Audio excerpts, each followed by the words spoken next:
Malaria Christian federation ഭാരവാഹിത്വത്തെ ചൊല്ലി തർക്കം. കൃത്രിമ രേഖകൾ ഹാജരാക്കി സംഘടനയുടെ രജിസ്ട്രേഷൻ പുതുക്കിയതായി സംസ്ഥാന പ്രസിഡന്റ് ജോസഫ് ജേക്കബ് വാർത്താസമ്മേളനത്തിൽ ആരോപിച്ചു. സംസ്ഥാന പ്രസിഡന്റിന്റെ പേരിൽ മറ്റൊരു വ്യക്തിയും വൈസ് പ്രസിഡന്റും ജനറൽ സെക്രട്ടറിയും 5 സർക്കാർ ഉദ്യോഗസ്ഥരും മറ്റു ചിലരും ചേർന്നാണ് വിഭാഗീയ പ്രവർത്തനങ്ങൾ നടത്തിയതെന്നും ഇതേക്കുറിച്ച് രജിസ്ട്രാർക്കും പാലാ ഡിവൈഎസ്പിക്കും പരാതി നൽകിയതായും പ്രസിഡന്റ് ജോസഫ് ജേക്കബ് പറഞ്ഞു.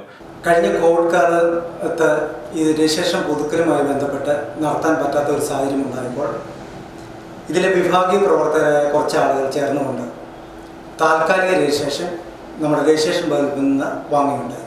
3-4 യൂണിറ്റുകളിലെ ഉൾപ്പെടുത്തിക്കൊണ്ട് ഇതിൻ്റെ വൈസ് പ്രസിഡന്റായിരുന്ന ബേബി പൗലോസിൻ്റെ നേതൃത്വത്തിലും അങ്ങനെയാണ് ഈ രജിസ്ട്രേഷൻ പുതുക്കലുണ്ടായത്.